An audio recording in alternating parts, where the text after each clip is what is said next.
A very warm good morning to all. I hope everyone is safe. Today we shall be discussing about collective noun. But before starting that, you must know what is a noun. Let me recall. Noun is the name of a person, place or thing.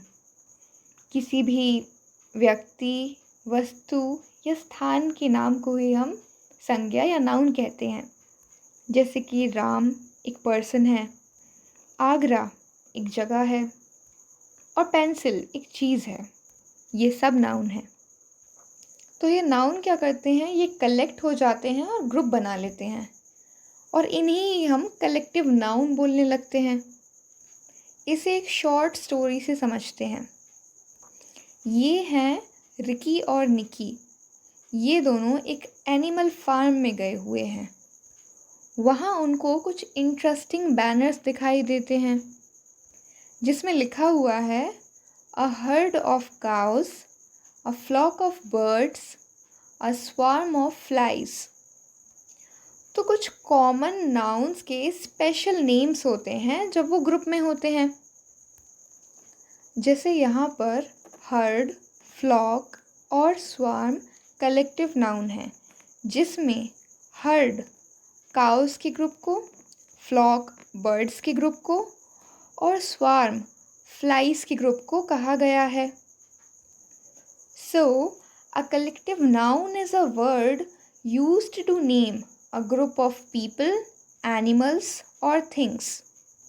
लोगों के, जानवरों के और चीज़ों के group को ही हम collective noun कहते हैं. जैसे a pack of dogs. यहाँ pack एक collective noun है जो dogs के ग्रुप को कहा गया है. A school of fish. यहाँ स्कूल एक कलेक्टिव नाउन है जो फिश के ग्रुप को कहा गया है. Similarly a bunch of keys. यहाँ बंच एक कलेक्टिव नाउन है जो कीज के ग्रुप को कहा गया है. इन्हें कुछ और एग्जाम्पल्स की हेल्प से समझते हैं. अगर बहुत सारे फ्लावर्स ऐसे अरेंज हों तो उन्हें कहेंगे अ गार्लैंड ऑफ फ्लावर्स. यहाँ गार्लैंड का मतलब होता है माला, जो फ्लावर्स के ग्रुप को कहा गया है. अगर बहुत सारे स्टूडेंट्स ग्रुप में हों तो उसे कहेंगे अ क्लास ऑफ स्टूडेंट्स. यहाँ क्लास स्टूडेंट्स के ग्रुप को कहा गया है. अगर ज्यूरी का ग्रुप हो तो उसे कहेंगे अ बेंच ऑफ ज्यूरी. यहाँ बेंच का मतलब है ज्यूरी का एक ग्रुप. ज्यूरी एक तरीके से जज होते हैं जो डिसाइड करते हैं क्या सही है और क्या गलत. अगर बहुत सारी बर्ड्स ग्रुप में हों तो उसे कहेंगे अ फ्लॉक ऑफ बर्ड्स. यहाँ फ्लॉक कहा गया है बर्ड्स के ग्रुप को.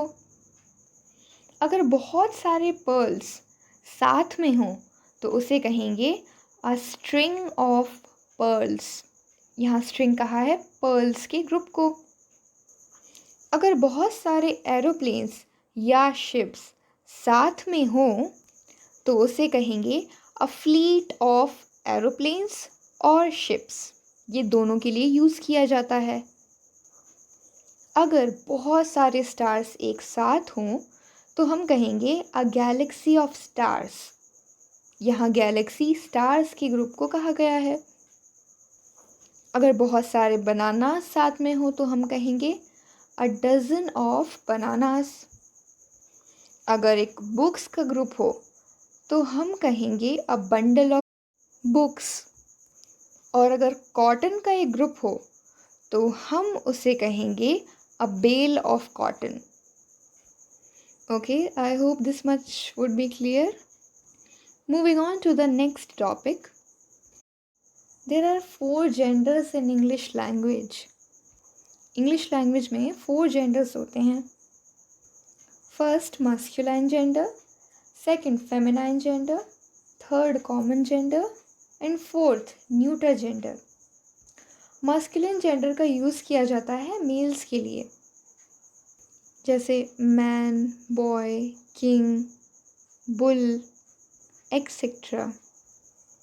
फेमिनाइन जेंडर यूज़ किया जाता है फीमेल्स के लिए, जैसे girl, queen, lady etcetera. Common gender का यूज़ किया जाता है दोनों के लिए, मतलब मेल के लिए भी और फीमेल के लिए भी, जैसे कि doctor, teacher, friend, student, lawyer, Archer. Last is neuter gender. ये यूज़ किया जाता है लाइफलेस थिंग्स के लिए। ये ना ही मेल के लिए यूज़ होता है और ना ही फीमेल के लिए, जैसे car, pencil, bag, plant, pencil, eraser etcetera.